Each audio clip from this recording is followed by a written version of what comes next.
I just like the Farm Bureau. I like what it stands for. I think they do a great job of representing us, and farmers need that. It truly is a grassroots organization. It truly is grassroots led, and we've got to make sure folks know that and encourage them to be a part of it. Invite the non-board members, invite the folks that you hope to be a board member one day. I try to support that, to stay involved and to support the organization, because I know they support us in our public affairs and when we can't be there. I really didn't know until just a few years ago how much the Farm Bureau actually spoke for farmers and fought for the farmers, so we need to continue to do that. Farm Bureau plays, as we know, an important role for all rural communities and farm families, but for my family in particular, just always been really involved through the years. And I guess for myself, growing up in that and seeing my grandfather and my dad being so involved and tagging along with them early on before I was even old enough to be directly involved myself, I guess just helped develop an appreciation in myself. Farm Bureau involved in agriculture and then just in other things as well in the policy development. So, it's good to stand behind something we're going to stand for. That's just not a slogan. Farm Bureau truly is the voice of agriculture for us in policy, and, if we don't stand up for what we believe and what we need, nobody else is going to. Welcome everyone to the Tennessee Farm Bureau webinar. I'm Lee Maddox. I'm Amy Beckham. And I'm Thomas Capps. And 2021 was a remarkable year, turning a century old, and celebrating as a Tennessee Farm Bureau family is in the history books. But now it's a new year, a new century for our organization to continue as the strong, long-storied voice of agriculture. With the centennial milestone behind us, a new leader at the helm of our state organization, and a refined set of policies voted on by our grassroots leaders, it's time for Farm Bureau 101. Our hope for this webinar and for all of 2022 is to get back to the basics, or we call the core of who we are.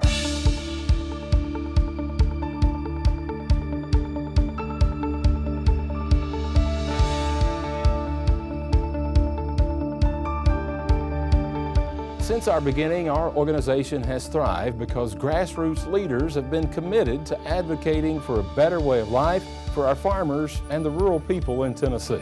Commitment takes sacrifice, passion, and hard work, but it's what's been at the heart of our volunteer leaders across Tennessee for the past century, and it's what remains at the heart of the Farm Bureau family today. And just like the first president in 1921, Mr. Joe Frank Porter was committed to starting and improving the organization. Our new president, Mr. Eric Mayberry, is also committed to being a better Farm Bureau every day. Just like many of you, I'm Farm Bureau proud. For as long as I can remember, Farm Bureau and what it means to so many of us is who I am. Along with my faith, Farm Bureau has been that guiding light for my family and my farm. I'm a third-generation farmer on this land, and now the fourth and hopefully many more generations will be farming this ground in the Hurricane Mills community of Humphreys County.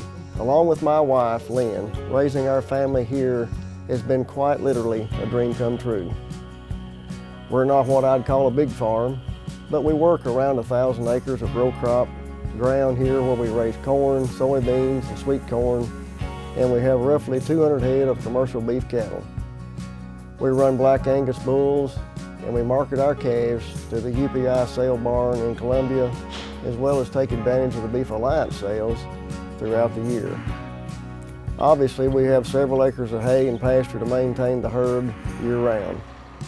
It's work and a lifestyle I've always enjoyed and I'm proud of.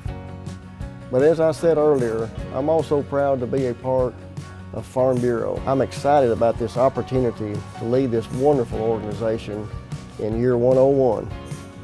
But I know it takes all of us together to be successful.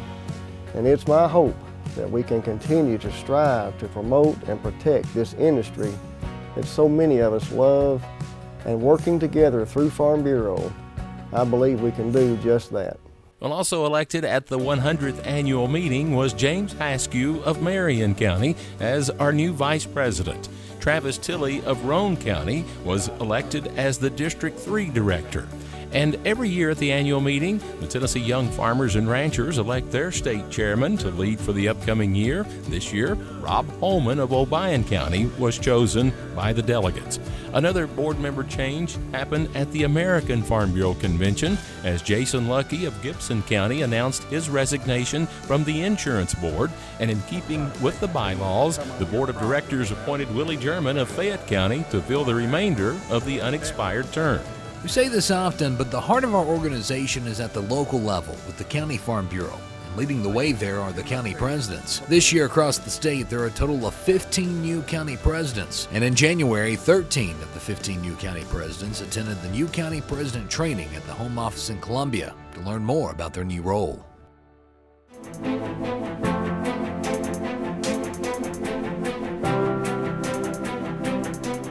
What has made our organization so special over the years is that while we've grown from just a few members to more than 680,000, and while we've changed and adapted how we serve those members, at our core, we all are one organization focused on one mission: to develop, foster, promote, and protect programs for the general welfare, including economic, social, educational, and political well-being of farm people of the great state of Tennessee. We don't do this alone, but rather as gears, with each gear focused on a specific task and goal, and all the gears working together to successfully move the organization forward.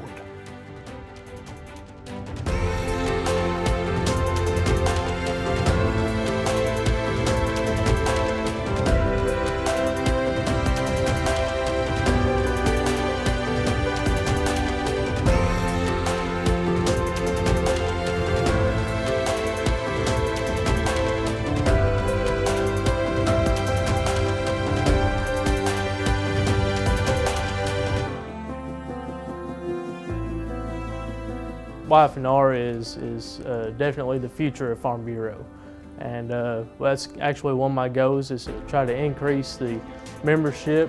We have several counties that don't have a chairman yet, and it's one of my goals to reach out to those counties, see what's going on, try to get a Y.F.R. group going and increase our membership, because we are the future of Farm Bureau, and we need to keep the progress going and keep continuing the mission of Farm Bureau in the future.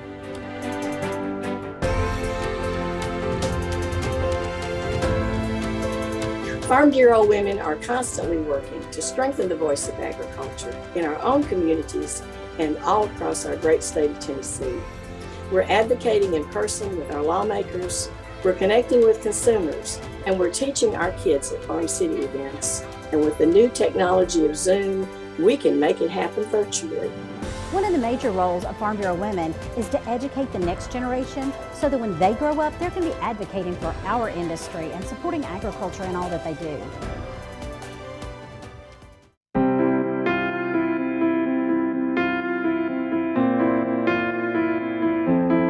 Since our beginning, it's been critical to build relationships and work with all those involved in our most important industry. It's why we hold an Ag Industry Partner meeting every year and meet with those involved in all parts of agriculture and forestry to discuss the issues pertinent to all of our agricultural organizations. If you look at the list of attendees, it's like a who's who across the state. You know, it's a good time of year to do it because we can reflect on the past year and then look forward what we're going to do in the year we're in. Many of us have been eager to hear who would be chosen as Tennessee's new USDA Rural Development Director and Farm Service Agency Director, and both of those positions have been officially announced.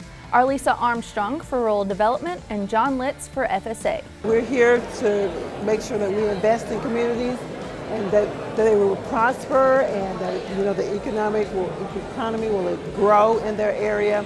We want to be here to help the people and the communities to make sure that they have all the needs met as far as good water and waste infrastructure, that type of thing.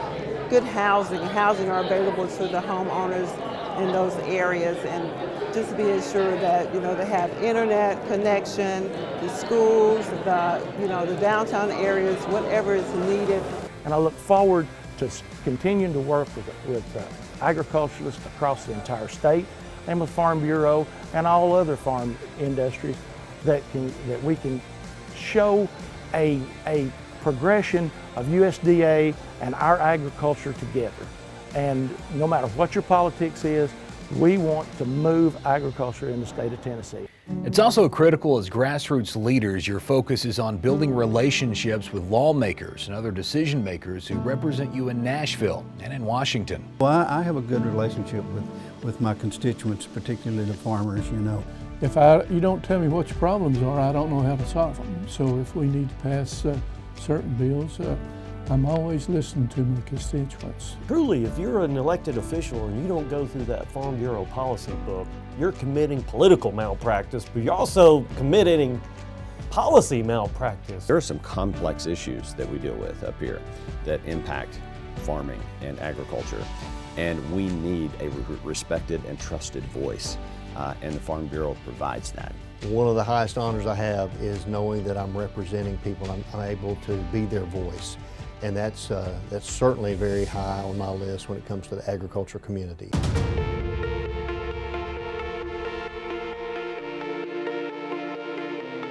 Last but certainly not least, we have engagement. And as farmers, you need to be engaged in a lot. It's probably hard sometimes to keep up with all the things you need to be engaged in. But that's why we're here, to help keep you up to date on issues you need to be aware of so that you can engage with your lawmakers.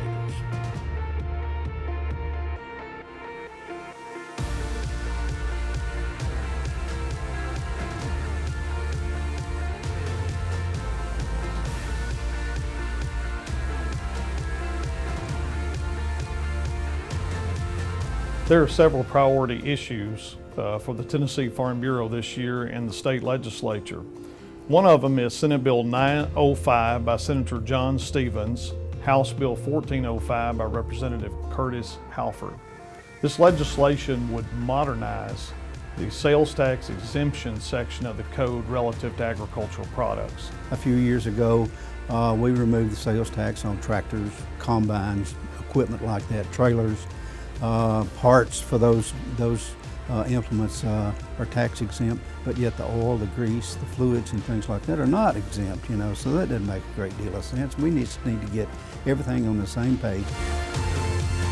Right now, the state of Tennessee has very little oversight and regulation of these large utility scale solar facilities. Senate Bill 2797 by Senator Paige Wally and House Bill 2761 by Representative Ron Gant would ask the Tennessee Advisory Commission on Intergovernmental Relations, also known as TASER, to conduct a comprehensive study of utility scale solar facilities in Tennessee and come back to the legislature with a report on maybe needed regulations or laws relative to the environment, consumer protection, and also property owners' property use and rights protections. We want to make sure that we don't deprive any landowner of the right to lease their land to whom they want. At the same time, we want to protect them and the greater community at large who could be responsible for cleanup if there was an accident or if it was abandoned by those that were leasing the property. But it's like the Wild West out there right now. There are no rules or guardrails. Across the state, there's a lot of property that has been passed down from generation to generation. There's never been a clear title developed for that property, and there's several heirs that are a part of it. This is called heirs property. There's a uniform law that's been passed in 19 states that would define a process for the courts to make it easier for families who want to be able to petition their property and keep the farm in the family to be able to do so. Senate Bill 2167 by Senator John Stevens, House Bill 2612 by Representative Andrew Farmer would implement the Uniform Partition of Heirs Property Act. It is also tied to the 2018 Farm Bill, and for property owners who fall into the heirs property definition, they would now be able to get a USDA farm number and participate in USDA farm programs. I do estate planning for farmers many times in my district, and one of the big concerns they have is, not so much their child, but maybe a grandchild, and really the the in-law of a grandchild who's very motivated to sell and cash out because they don't understand the history of that property. But it just gives that, it's not really technically this, but a right of first refusal. It gives that family the opportunity to buy that land rather than just going to court, having an auction, and it leaves. It leaves. Today, individuals are only allowed to place 1,500 acres into the Greenbelt Property Tax Program. Senate Bill 1282 by Senator Nicely, House Bill 1445 by Representative Hicks would expand the number of acres that an individual can place into the Greenbelt Property Tax Program. Education is a major issue for the Tennessee Farm Bureau. This year, Governor Lee has placed a lot of emphasis in reforming the funding formula for the basic education program. In his State of the State address, he's placed and proposed over $1 billion to be placed into K-12 education, $550 million of that for career and technical education grants. For higher education, he is also proposing $1.9 billion to be placed into our higher education institutions across the state. $200 million of that will be equipment and facility improvements for Tennessee colleges of applied technology. We want to ensure that no matter where a child goes to school, they have access to the incredible opportunities that we know our schools give to them each and every day. Through this new funding formula that was lifted up by thousands of comments from Tennesseans across the state through subcommittee meetings and town halls and emails and phone calls and everything else in between, we have a potential new formula that will ensure that all of our students get a chance. All of our students graduate from high school ready to succeed in the careers of their choice. And most importantly, our public school systems have the funding they need to ensure that that happens. We know how important these programs are to you. We know how important our CTE programs are to you. And that is why I am so excited to talk more and more about this potential new funding formula and how that can support all of our students, but especially those that will benefit from ag and our ag pathways across the state. So thank you so much for your support, and we look forward to the conversation to come. We want our young people to be able to stay in our rural communities and go get degrees, and if they have to go away to a college, they come back home and they can stay there and build their rural communities. So education is key to that, and so working where they go to a certificate at a TCAD or a community college or a 4-year, we want our young people in the rural communities to have the option to go back home and continue to build their rural communities, because these are great places to live.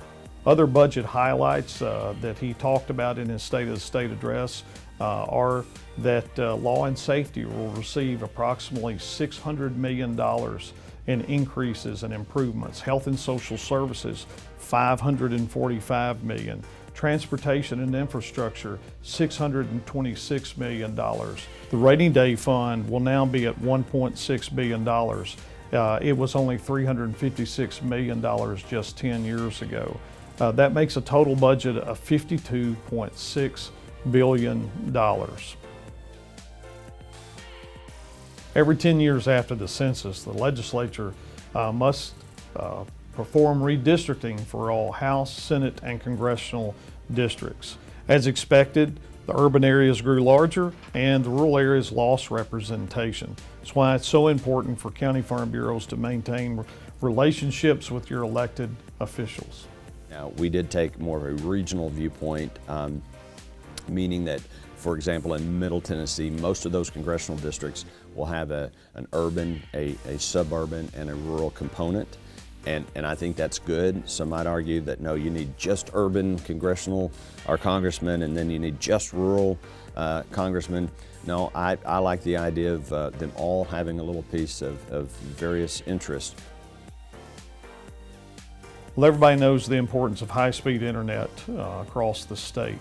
We're now 6 years past the Broadband Accessibility Act and it passing in Tennessee.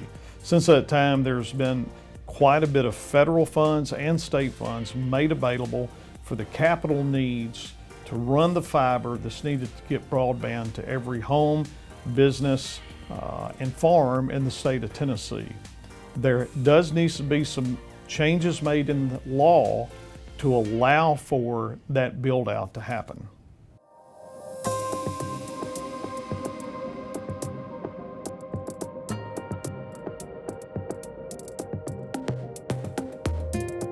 don't think there's any question inflation is going to continue into 2022. We've had $6 trillion in extra spending since the pandemic began. There's too much money chasing not enough stuff, and there is room to slow down a little bit. There's definitely room to slow down a little bit. Combination of factors. A lot of it's labor, the workforce. It's the bottlenecks coming in because of the consumer spending that we're importing so many goods, and then the challenges of exports as well. We've got the bipartisan infrastructure bill that was recently signed into law, had major investments in our roads and bridges, along with our waterways and ports. We're working closely with the administration, trying to address some of these bottlenecks. There's also a bill that passed the House, the Ocean Shipping Reform Act, that we're hoping to see some action in the Senate this new year. And then finally, waterways. It's really a three-legged stool when you look at our infrastructure, from roads to rails to our ports and waterway infrastructure. And so Congress should be looking at waterway legislation as well to continue to try to make that investment, address these issues that are impacting so many producers.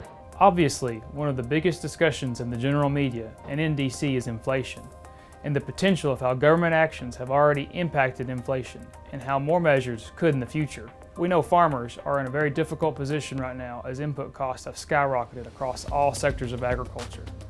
There are a few key areas to monitor in this situation. First is the central banks around the world, including the Federal Reserve, are reviewing how quickly and what rate to increase interest rates. Second is the implementation of the bipartisan infrastructure package and other actions by the Biden administration to improve supply chain concerns. Third is how much legislation is Congress able to pass, specifically President Biden's Build Back Better initiative, which focuses on the issues of childcare, healthcare, and climate. Finally, what happens on the global stage and diplomacy could play a key role in our economic situation. Events in Eastern Europe and Asia could reverberate through the economy. The EPA and the Army Corps of Engineers have introduced a new proposal that will redefine the definition of waters of the U.S. This definition will greatly expand the federal government's reach over private property. It will take us back to a pre-2015 regulatory regime and roll back the Navigable Waters Protection Rule, which was the Trump administration's rule that farmers and ranchers really liked, that provided the clarity and certainty that we needed.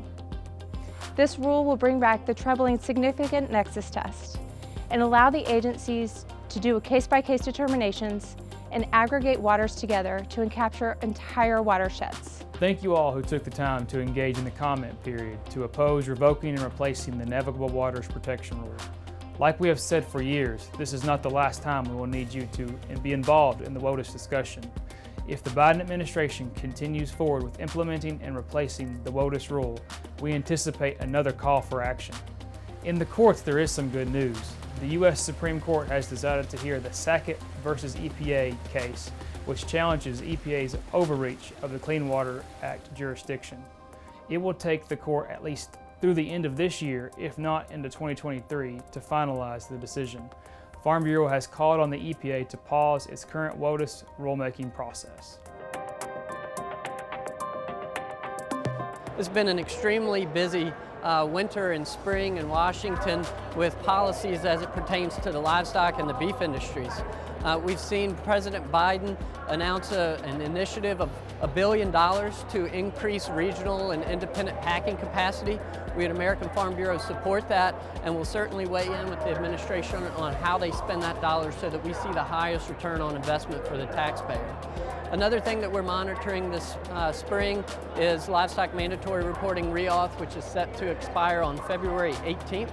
With the continuing resolution that's funded our federal government, we cannot afford for LMR to lapse. So we are working diligently with Congress so that we can ensure that mandatory price reporting does not lapse, and which will increase certainty in the marketplace for Tennessee cattle producers. In addition to increasing processing capacity and renewing livestock mandatory reporting, there is continued focus on how Congress can aid in cattle price transparency and discovery. A topic Farm Bureau is acting on is to prepare for the next Farm Bill, which should happen in 2023. In order to meet that goal, Senate and House Ag committees are already holding hearings and will continue to do so throughout this year. The items we anticipate to be key areas of focus will be conservation, climate, crop insurance, and dairy policy. The dairy industry, we hadn't done much over break even or less than break even for the past 6 to 7 years, and hopefully things are turning around. But you know, with the prices of milk going up, also the prices of feed, the prices of fertilizer, so you know, we don't know what to look forward for 22, but you just gotta hang in there. We've been talking a lot about some of the national issues that the industry is looking at as far as making modifications to the Federal Milk Marketing Order program. And then in particular, we're looking at what are some specific areas that are unique here in the Southeast, and what is it that they might consider looking at to make changes and modifications within the Southeast, Appalachian, and Florida orders down here.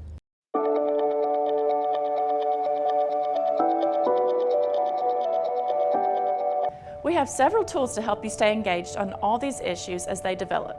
Our legislative alert and In the Loop newsletters are sent right to your email with updates on legislation moving through the legislature and the latest happenings in the Tennessee Farm Bureau. Talk to your county secretary to sign up for the legislative alert and visit our website at tnfarmbureau.org to sign up for In the Loop. In March, we hope you'll take the opportunity to come to Nashville and visit with your lawmakers during our legislative visits. Contact your county farm bureau for more information.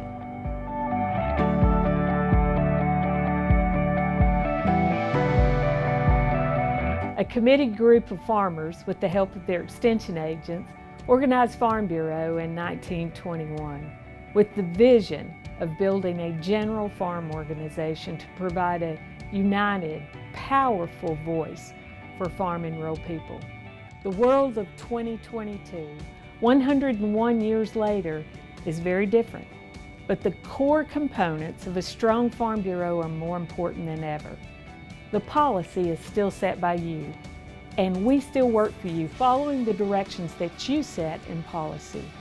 Our pledge is to provide you the information needed to stay prepared and engaged, so that you can reach out and invite a neighbor to your Farm Bureau meeting. Participate in local chamber and civic events and be that voice of agriculture. Connect and invite your elected officials to your Farm Bureau meeting, or utilize the new technology that's in your county Farm Bureau office so that you can Zoom a lawmaker, a decision maker, or any Farm Bureau staff into one of your board meetings. Use the resources, be engaged, and remember, you are the power behind the voice of agriculture. As you all know, the past couple of years have been no doubt challenging. But to say Farm Bureau and our members have persevered would be an understatement. Despite the challenges, we have thrived. Despite the uncertainty, we have marched on. And despite the unknown, we have had our eyes on the future. And that's where our focus will remain, by staying true to our core of commitment, organization, relationships, and engagement. We are not just staying true to who we are, but we are recognizing what is valued and what has been successful in this organization for the past 100 years. And we are believing our core is what will carry us into the next century. I have great hope for 2022, hope for our organization, and hope for our most important industry. And that is all because of each of you, the devoted members of our organization. We cannot thank you enough for what you do each and every day, and we look forward to what Farm Bureau 101 holds for the voice of Tennessee agriculture.